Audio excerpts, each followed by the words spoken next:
तो जलौकावचरण ये अध्याय, जैसा कि आप लोगों को पता है कि सुश्रुत संहिता का 13वां अध्याय है, सुश्रुत सूत्र स्थान का। तो हम इसको स्टार्ट करते हैं। इसमें जलौकावचरण के 3 चीज़ें बताई गई हैं, गोश्रिंग, जलौका और तुम्बी। तो अगर हम इसके गुणों को ये देखना चाहें तो आप एक डायग्राम, रफ डायग्राम आप ड्रा कर सकते हैं। ऐसा एक श्रिंग बना लीजिए, ठीक है। ये जलौका हो गई और ये तुम्बी, ठीक है। नीचे का पार्ट तुम्बी कहला हो सकता है, ये तुम्बी कह दीजिए इसको, ठीक है। तो हम जानते हैं कि इसको अगर हम वात, पित्त और कफ ऐसे 3 पार्ट में लिखेंगे तो वात से जो है श्रिंग का ट्रीटमेंट करता है, वात दूषित जल दूषित रक्त में। अगर पित्त दूषित है रक्त तो उसका चिकित्सा जो है जलौका के द्वारा करी जाती है, और कफ दूषित रक्त है तो वो तुम्बी के द्वारा। तो इस डायग्राम से आपको याद करना एकदम आसान है। अब श्रिंग की प्रॉपर्टी बताइए, उष्णवीर्य, मधुर रस और स्निग्ध, ठीक है। तो जलौका की प्रॉपर्टी है मधुर रस और तुम्बी की प्रॉपर्टी है कटुरस। कटुरस और तीक्ष्ण और रुक्ष। अब इसको याद कैसे करना है, देखिए। ये तो स्निग्ध है, तो ऊपर जो है ये स्निग्ध है, ऊपर वाला पार्ट, नीचे वाला पार्ट रुक्ष है, ठीक है। उसके बाद मधुर रस, मधुर रस और मधुर रस, इनके दोनों के गुण हैं। तो ये दोनों जो है वो मधुर रस, ऊपर के 2 पार्ट जो है वो मधुर रस से हैं, ये याद रखिए, ठीक है। और नीचे का जो है वो थोड़ा कटु रस वाला है, तो ये कड़वा है इतना पार्ट, यानी तुम्बी जो है वो कटु रस वाली। कड़वी होती है ना, तो तोरई जो है वो कड़वी होती है, कोई भी लौकी तोरई कड़वी होती है, तो वो कटु रस में है। बाकी जलौका और श्रिंग जो है मधुर रस की है। उष्ण वीर्य, जैसे इसका वीर्य उष्ण है तो ये आप याद रखिए उष्ण रहेगा, ठीक है। और ये जो है वो तीक्ष्ण रहेगा, यानी ऊपर उष्ण है और नीचे वाला पार्ट जो है वो तीक्ष्ण है। तो इस तरीके से याद रखिए, ऊपर उष्ण है और नीचे तीक्ष्ण है। तो सारे क्वेश्चन इससे रिलेटेड आपके सॉल्व हो जाएंगे, आपको कोई चिंता नहीं करनी है। उसके बाद देखिए जलौका की परिभाषा बताइए। जल मासाम आयु रीति जलायु का, यानी कि जलौका का जो आयु है, यानी उसका जो जीवन है, जो जिसका ऐसा जंतु जिसका जीवन जो है वो जल है, वो उसे हम जलौका कहते हैं। जल मासाम ओक इति जलौकसा, यानी जो ऐसा जंतु जिसके लिए जल जो है वो साथ में है या उसी में उसका निवास स्थान है। ओक मतलब साथ में या निवास स्थान, तो वहाँ पर जो है उसे हम उस ऐसे जंतु को हम जलौका कहा जाता है, ठीक है। अब आते हैं 2 तरह की जलौका होती हैं, एक विषैली होती है, एक विष रहित या निर्विष जलौका होती हैं। तो दोनों 3-3 प्रकार की जलौका होती हैं, सविष और निर्विष वाली।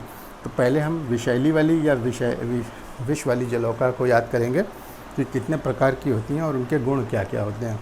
तो देखिए सबसे पहले जो है वो कृष्णा, इसके जो नाम है इसको याद करने के लिए हम ये शॉर्ट फॉर्म बना लिया, GS काकी, GS काकी, KAKI।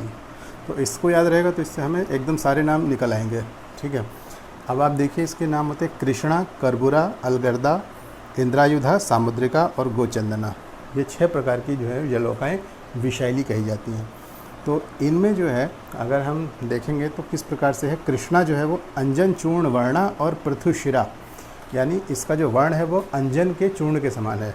तो एक हम छोटा सा डायग्राम ऐसा बना लेते हैं, तो इससे याद रहेगा हमें। इसकी आइज़ बना लीजिए, आइज़ पे रहेगा तो उससे याद रहेगा कि इसका अंजन, आइज़ में अंजन लगा रहे हैं तो अंजन, चूर्ण, वर्णा, और चपटी है पृथुशिरा, शिराएँ जो है उसके शरीर पर चपटी चपटी शिराएँ होती हैं। तो ये 2 प्रॉपर्टीज़ की याद हो जाएगी कृष्णा इस डायग्राम से, कृष्णा की। फिर उसके बाद जो है करबुरा, जो करबुरा है वो मछली की तरह होती है। वर्मी मत्स्य वद आयता, तो वर्मी के मछली के समान एक आकृति बना लीजिए। और छिन्न उन्नत कुक्षी, इसकी कुक्षी कैसी होती है, छिन्न और उन्नत होती है, थोड़ा उभरी हुई, पेट इसका जो है उभरा हुआ होता है, तो इसका पेट थोड़ा सा उभरा हुआ बना लीजिए। तो इससे हमें याद रहेगा कि ये इस प्रकार की जलौका, इसको डायग्राम देख से जो है हमारे मेमोरी में रहेगा फीड, तो हमें याद रहेगा कि इसकी प्रॉपर्टी क्या है। तो वर्मी मत्स्य के समान होती है, मछली के जैसी, और छिन्न उन्नत कुक्षी होती है, ठीक है। तो इस तरीके से आप याद रखिए करबुरा होती है। फिर आते हैं बारी अलगर्दा। अलगर्दा कैसी होती है, रोमशा, जिस पे बहुत सारे रोम होते हैं, महापार्श्वा और कृष्णमुखी, ठीक है। तो एक ऐसी आप डायग्राम बना लीजिए कि जिसके ऊपर जो है रोम होंगे, और पार्श्व यानी कि उसके जो लैटरल साइड है वो बहुत फ्लैट टाइप का होगा, चौड़ा होगा, और कृष्णमुखी, उसका मुख जो है वो काला होगा। तो फ्रंट भाग उसका जो है वो ब्लैक बना दीजिए, काला। तो इससे याद रहेगा आपको रोमशा, महापार्श्वा, कृष्णमुखी।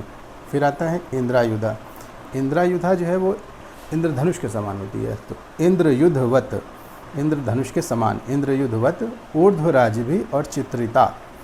उसकी जो रोम है वो ऊर्ध्वराजीभी होते हैं, ठीक है। तो इंद्रधनुष के समान बना लीजिए, उसके राजीभी बना लीजिए, रोम बना लीजिए और चित्रिता, थोड़े से चित्र बना दीजिए ऐसे, तो उससे याद रहेगा हमें कि इसकी प्रॉपर्टी क्या क्या है। फिर उसके बाद आते हैं सामुद्रिका। सामुद्रिका, इसका कलर बताया गया है ईशत सित पीतिका। तो इसका जो है कलर जो है, थोड़ा आप कलर पेंसिल से ड्रॉ कर लीजिएगा, थोड़ा सा ब्लैकिश येलोइश टाइप का।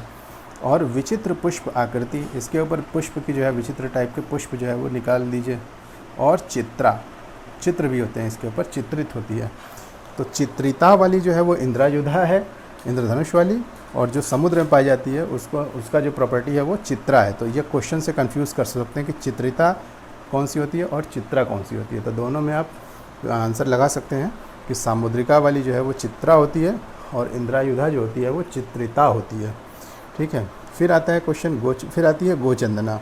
गोचंदना जो होती है वो गो वृषण वध, यानी कि गाय के वृषण के समान, गाय में बैल के वृषण के समान, इस टाइप का स्क्रॉटम शेप, नीचे के साइड में स्क्रॉटम शेप। अधोभागे द्विधा भूत आकृति, नीचे के भाग में दो पार्ट में डिवाइड होती है। तो इस तरीके से आप याद रख लीजिए। और अणुमुखी, मुख जो है वो उसका अणु के समान पतला होता है, छोटा मुख होता है। तो इस डायग्राम से आपको इसकी आकृति याद हो जाएगी। तो आपको विषैली जलौकाओं को याद करने के लिए बहुत ज़्यादा कंफ्यूज होने की ज़रूरत नहीं है। इस डायग्राम को आप याद रखेंगे, थोड़ा सा दिमाग का यूज़ करेंगे, लॉजिक हल्का सा लगाएंगे, तो ये जो इनके गुण हैं और प्रॉपर्टीज़ हैं वो याद हो जाएंगी। अब इनमें जो है ये जो विषैली जलौकाएँ होती हैं, इसमें इंद्रायुधा वाली जो होती है वो असाध्य होती है, उसका ट्रीटमेंट जो है वो असाध्य है, वो असाध्य है। और उसका जो ट्रीटमेंट है वो है महागद। अगर हम उसका ट्रीटमेंट देंगे तो उससे जो है उसको लिए हमें महागद का प्रयोग करना पड़ेगा। और अगर इंद्रायुधा जो है हमें काट लेती है तो उसके सिम्टम्स क्या होते हैं, उसके सिम्टम्स देखिए, लोकलाइज्ड में जो है जहाँ पे काटेगी वहाँ पे स्वेलिंग आ जाएगी। तो दंशे स्वयथु, जहाँ पे काटेगी दंश स्थान पर स्वेलिंग हो जाएगी। अतिमात्र कंडु, और वहाँ पर इचिंग बहुत ज़्यादा होगी। तो ये लोकलाइज्ड सिम्टम्स हैं, ठीक है। दंशे स्वयथु अतिमात्र कंडु, तो ये तो कोई भी इंसेक्ट हमें बाइट कर लेता है तो उसमें होता ही है, दंशे स्वयथु अतिमात्र कंडु। इसके अलावा जनरलाइज सिम्टम्स में मूर्छा, उसे फेंटिंग हो सकती है पेशेंट को, ठीक है। ज्वर और दाह, फीवर आ सकता है, सेप्टिसीमिया हो सकता है, बर्निंग सेंसेशन हो सकता है। तो इससे आप याद रखिए कि ज्वर और दाह हो सकता है, मूर्छा आ सकती है यानी कि फेंटिंग आ सकती है, रिएक्शन हो सकता है। जो भी रिएक्शन वाली एलर्जिक रिएक्शन का जो सिम्टम्स हैं वही सारे सिम्टम्स यहाँ दिखेंगे आपको। वॉमिटिंग हो सकती है, छर्दी, मद और सदनम इति लिंगानि भवंती।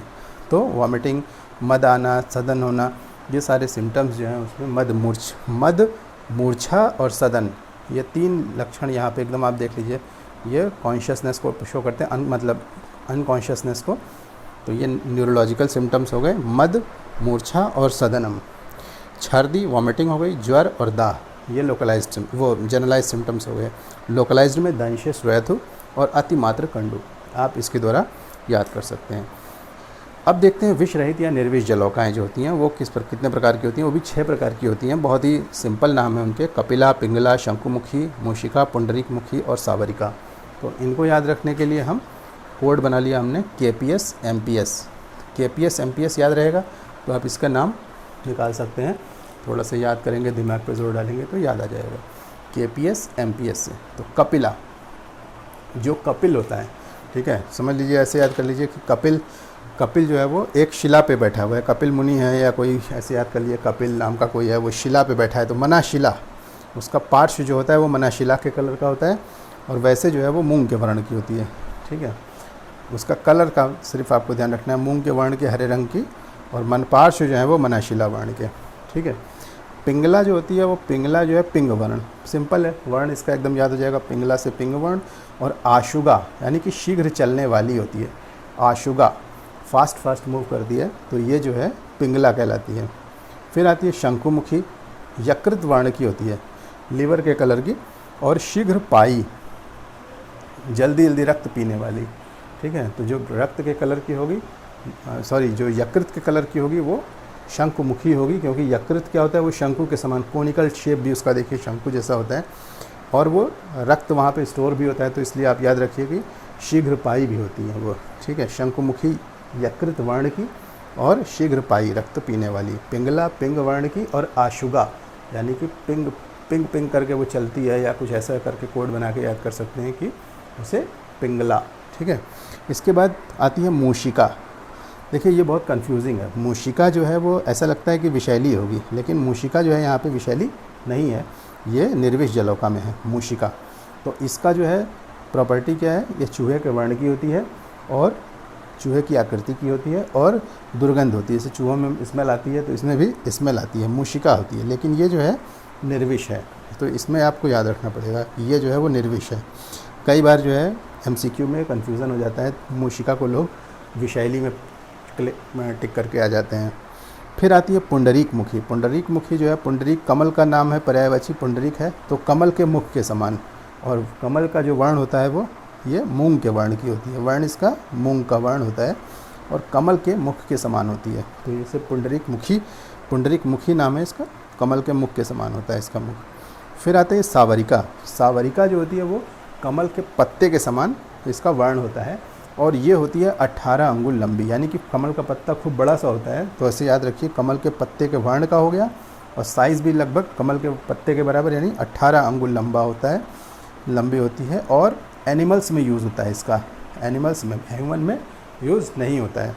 तो कई बार अगर क्वेश्चन बन भी सकता है इस तरह का कन्फ्यूजिंग कि ह्यूमन में कितनी प्रकार की लीचेस यूज़ कर सकते हैं, तो केवल आप 5 तरह की लीच यूज़ कर सकते हैं ह्यूमन में।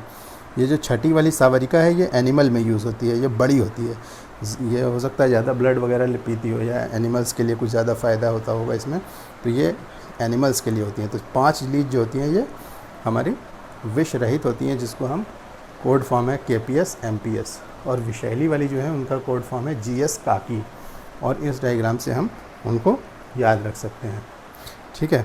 तो इस पार्ट में अभी इतना ही। मेरे चैनल को लाइक और सब्सक्राइब करिए अगर आपको अच्छा लग रहा है, तो इसका मैं नेक्स्ट पार्ट, इसके बाद इसके आगे का पार्ट जो है वो नेक्स्ट वीडियो में हम लोग फिर डिस्कस करेंगे। Thank you so much.